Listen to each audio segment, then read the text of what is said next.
How speakers corner is. This is also good for the video. So over here, film over there. There's Heiko. You know Heiko. He's with some of the socialist crowd, right? We got other people over there. I think they're new in the park. They have some creative society thingy, something about some conspiracy theories, honestly. Okay. Check it out, ladies. Check it out. We got this gentleman here who gets heckled a lot because he wants a two-state solution for Israel-Palestine. So he gets a lot of hate for that. Over there, I mean, obviously you can see a Palestinian flag, so I think we can tell where people's allegiance stands there. Yep. Here there's one of the Dawa groups, I believe, if I'm not mistaken. I'm not 100% sure. Hold on. House of Lancelot. No, I am mistaken. This is something else. This is not the Dawas. This is, the Dawas oftentimes stand here, but today I guess their cameras are on this. Dawa, by the way, means to invite in Arabic. They're the inviters for the non-Muslims to become Muslims. Oh, I see.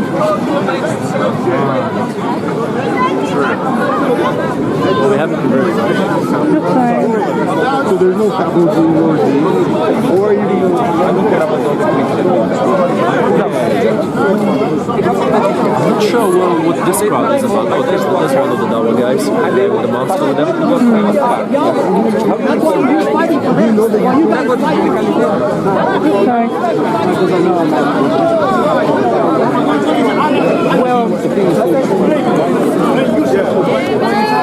Here we got Street Mike again, interviewing the guy with the funny mask.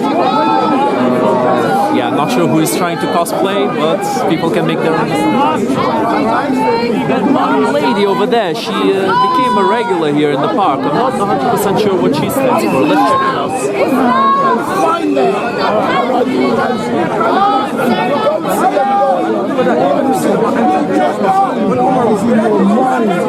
It seems like she's some kind of a hardcore anti-Muslim. Pretty interesting stuff. All kinds of people here at the park. All kinds of people, seriously. Anyway, I think we might start our speech. And once again, whoever feels like they want to give some of their own mind here, give a piece of their own mind, you're welcome to do so.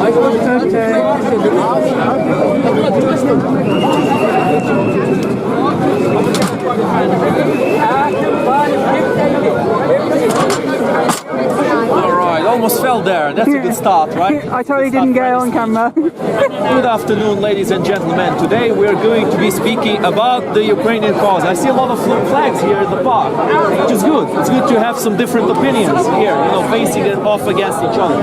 There's been some debates between a guy over there who supports the two-state solution and some other people who oppose that solution. And there's a lot of different talks. I've had a very interesting conversation today with a actual Nazi here from the park. His name is, they call him Red Cap Boy. Now the funny thing is, when I called him a Nazi, he said that that's derogatory, that he's not a Nazi. He is a National Socialist. That's right. He didn't like the Nazi brand, but National Socialist is fine for him. Hey, how are you, my man? How are you?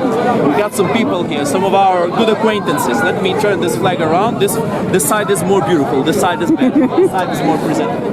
So my friends, I'm here today to tell you all that if you stand for world peace, you should know about the country that has sacrificed the most for world peace in human history. And that country, the country whose flag I'm holding right now, the country that has given up the third biggest nuclear arsenal in the world in exchange of a peace agreement with Russia.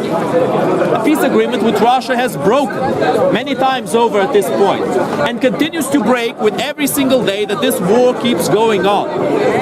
Now, some individuals, some russophiles and some shills for the Russian terrorist regime will tell you, oh, but how dare Ukraine want to join the EU? How dare Ukraine join NATO?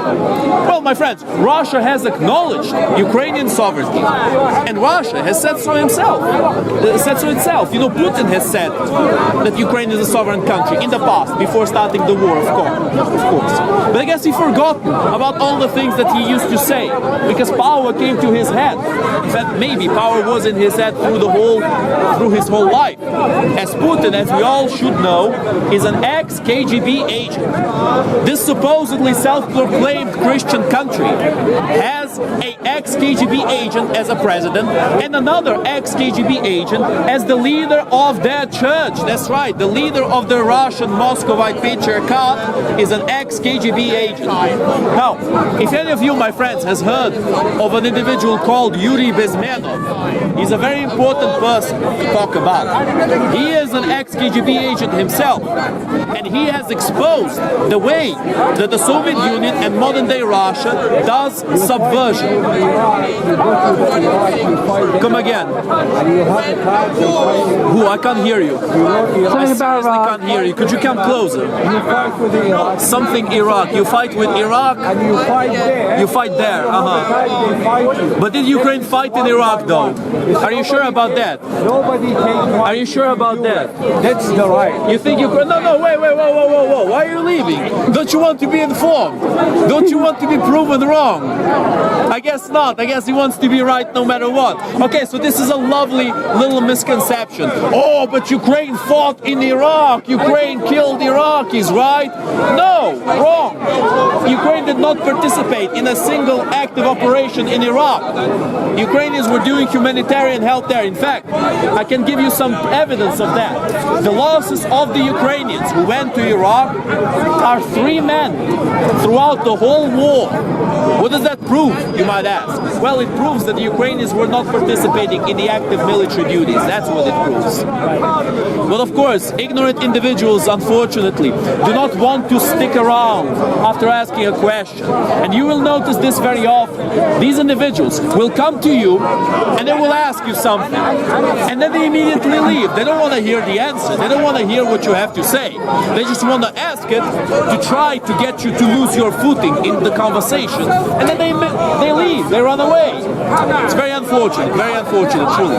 But, you know, Ukrainian people all over the world are ready to answer any questions because the Ukrainian people have the truth. They are following the truth and they are spreading this truth around the world so that people know what's going on in Ukraine. Because if they don't know, they must start believing in some silly ideas, like pro-Putin ideas, for example. Oh no, but the West is not an actual democracy. Russia is where the democracy really is at. Russia is where we got freedoms, right? Russia is a traditionalist country, right? It's not. In all of those regards, every single one of them, Russia is lying to everybody around the world. And this is something people need to start figuring out at last. Because, come again? Sorry? Did they have election in Russia a week ago? Do they have what? Sorry? Election. Did they choose the president? Oh yeah, they had their elections. So what about the election in Ukraine? Did Zelensky ban the election? Zelensky went into power via election, yes. So where is democracy in that? Where's democracy? Zelensky was elected to be president of Ukraine. What happened now? He banned the election, yes? He banned the election. Ukraine, look, hold on a second. How is Ukraine supposed to have an election if the civilian structures in Ukraine are getting hit by the Russian rockets? I'm sorry, my friend, but it's impossible. If rockets are falling on your head, you can't have an election.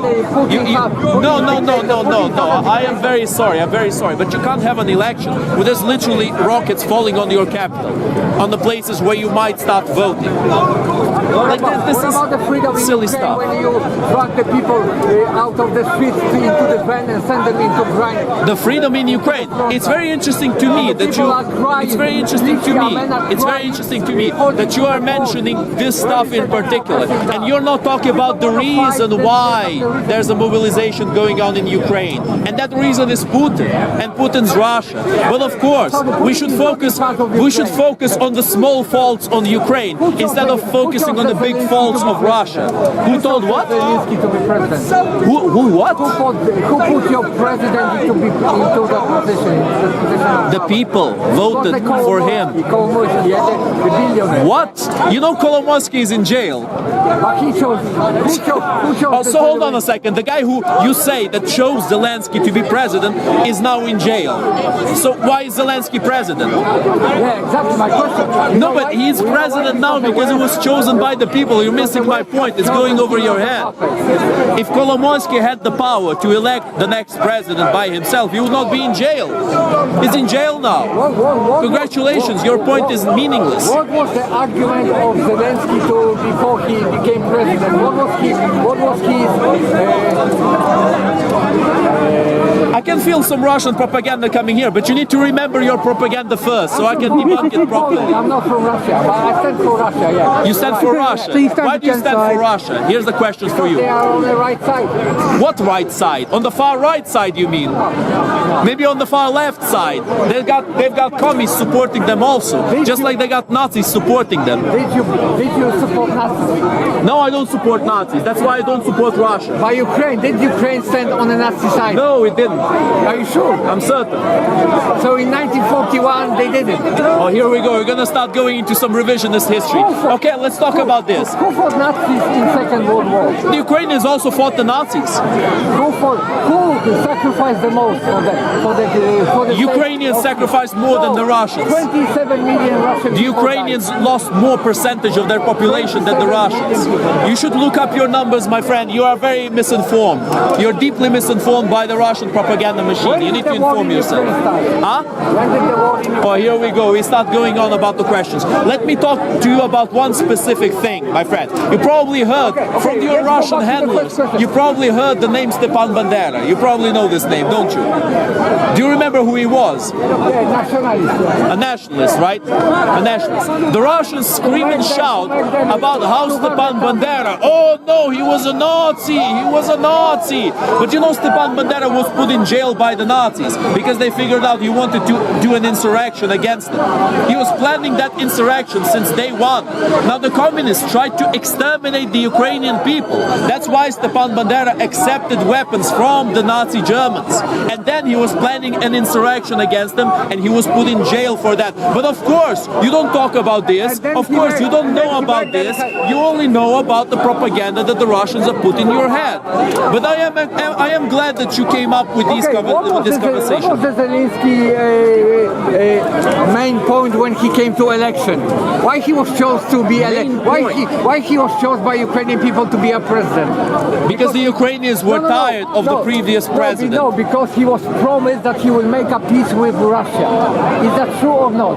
Is that true or not? My friend, every Ukrainian president, did he make that promise to people?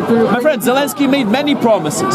But was his main promise that Hold on. How is it Zelensky's choice whether we had peace or not if we got invaded?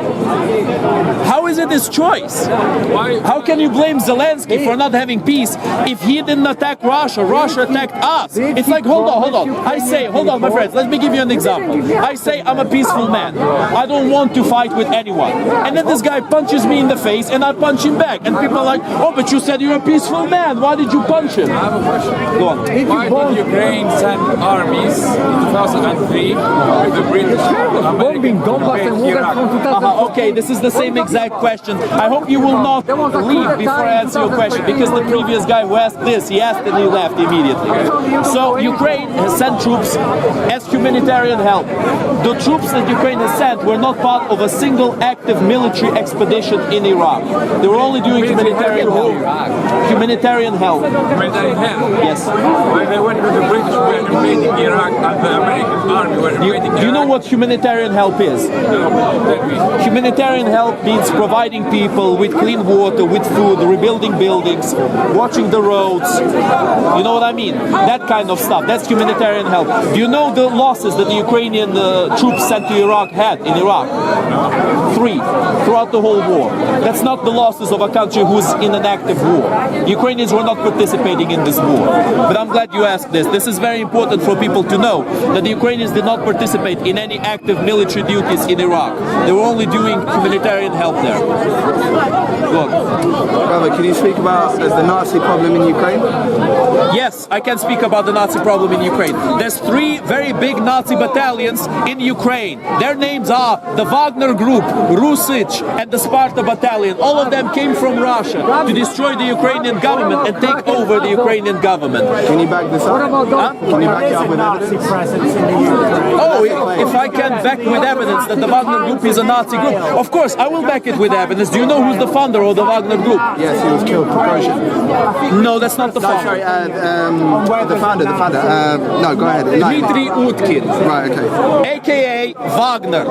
Why was his alias Wagner? Because he was a famous Nazi. Because Wagner was Hitler's favorite composer. That is why Dmitry Utkin had a few Nazi tattoos on him. He fought in the Chechen War and he was the leader of Wagner. He was killed because he started getting too big for his shoes. The Wagner Group is a neo-Nazi group. It's a Nazi mercenary group, to be precise. So when did Wagner start operating in Ukraine? At the very beginning, in 2014. Yes. Okay. At the very, very beginning. Go to the Times of Israel and type in Ukraine Nazis.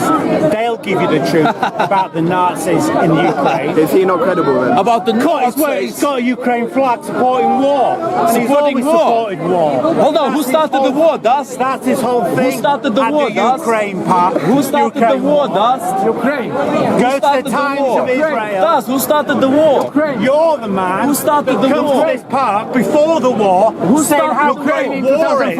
What do you saying mean? how it civilizes Hold on a second. What do you mean before the war? What do you mean before the war? Describing how. What do you mean before the war? This war has started in 2014. The full-scale invasion started 2 years ago. It's a different topic. Did you forget? Did I forget what? Who Did started you the war? forget that you started came the to war? this park before the Ukraine war? Of course he doesn't want to answer. Empire building. Of course he doesn't want to So answer. why are you upset with Russia? All Of course he doesn't want to answer. They're doing your You know, very Dust, greatest dream. Dust, I will tell you, of course, you cannot just speak and allow the other person to speak also. You want to shout on top of them, Go don't to you? the Times It's your of style. Israel. It's your idiotic style. Go on, what's Can you your... explain your stance on what? Explain your perspective on the No, war. big down, Dust, big down. He doesn't care about Nazis because he thinks that their ideology is one of supremacy. And I Is think it? one which he agrees Are you with. sure about that? I just said it. Yeah, you made yourself a fool as usual. I mean, just like your alias, Dust, there's some dust in here. You should stop sniffing the white dust, perhaps. Go And then you'll start thinking with your head. And type in Nazi. Ukrainian flag. Ukrainian flag. Nazis in Yes, Ukraine. it's a lovely flag, isn't it? Sorry? Because he agrees with it. Stop the war. Stop the wars. No war. I agree. Stop Russia. Stop the war. That's right. Stop Russia. Stop the war. Exactly. Thank you very much. Can you? Comes here. Hold on. He asked first, and he has better manners. So I'm a Christian. I Thank will you. answer his question first. Go on. So, can you give your perspective on the war and what you think, whether it's good or not? Okay. My perspective of the war. This gentleman here just asked me my perspective on the war right now. I will give you guys my perspective of the war. Hey, bro, come and see, man. Oh man, love this guy. Anyway, my perspective on the war. No deviations, straight to the point. My friends, Ukraine did not want war. Ukraine never wanted war with Russia or with any other country. Ukraine was not expecting a war with Russia or with any other country. That's why Ukraine gave up the third biggest nuclear arsenal in the world, in the biggest nuclear demilitarization in human history, done in the Budapest Memorandum. That's why Ukraine was cutting their bombers to pieces, that was demilitarizing their artillery, giving up vast majority of their military might. And when Russia saw that Ukraine was weaker than before, when Russia saw that Ukraine was not on par to their military, Russia attacked Ukraine in 2014 because Russia expected Ukraine to not be able to do anything about it. And then 2 years ago, in fact a bit more than 2 years ago, we're in the third year of the war now, 2 years ago Russia decided to go for a full-scale invasion because Russia expected that dust brains like dust over here, that they're gonna shill for them. And you know, they were right in some regards. There are people who don't know what's going on. I clearly stated that personally the same people that are supplying the genocide to Gaza are the same people that are supplying these tools over here. That's lovely, Dust. That's lovely. That's good deviation right there. I love it. Do you know anything about the South Americans going to Ukraine to fight for Ukraine who have been treated quite badly by by the South Ukrainian. Americans. There's Yeah. very few South Americans in Ukraine. There's a fair few. There's very, very, very few. Believe me, there's a fair few. There's a fair few. Believe you me, there's not a lot of them. Well, I'm not saying Look, there's a lot, but- the main foreign, I know about the foreign battalions in Ukraine. The main one is the Georgian battalion in Ukraine. What about the Nepalese? The biggest one. Huh? The Nepalese. Yeah, some Nepalese, but it's not a big number. Some Nepalese have been actually, you know, I'm very glad this guy is mentioning the Nepalese. This is actually, guys, hear me out. This is something very interesting. Let's change topic for a second. Let's change topic. Dust, cover yourself. Let's change topics for a second. Nepal, right? The country on top of India, and also people from India. A lot of them were lured to Russia because they were told that they would have some kind of cleaning job or cooking job.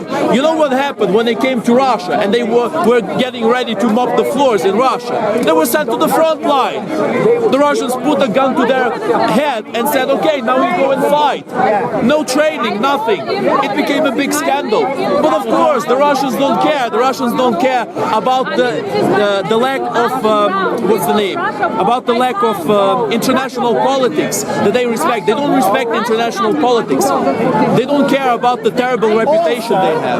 America was backing not only the far-right lunatic president of Ukraine and Gaza, but also backing NATO to develop more weapons. Because, ladies and gentlemen, this war is fundamentally, just like Gaza war, is about selling weapons and murdering Ukrainian people, Russian people, Gazan people, and everyone. That is what war Okay, is Dust, I'll let you speak. Let me ask you something about what you just do said. you think- Hold on. Oh, sorry, my friend. Just let me ask him one thing. One question, Dust. Could you give me one policy that the current president of Ukraine has done that's far right? One. He was elected through a coup. This history goes back. Not So just this to- president not was just to elected in a reach- coup? No, backed up by a coup, led by a far-right group in the Ukraine. Wait, this president was elected in a coup. And he was backed by America because he knew that he would push NATO and the cleansing of the Russian people in the Ukraine. Because Ukraine people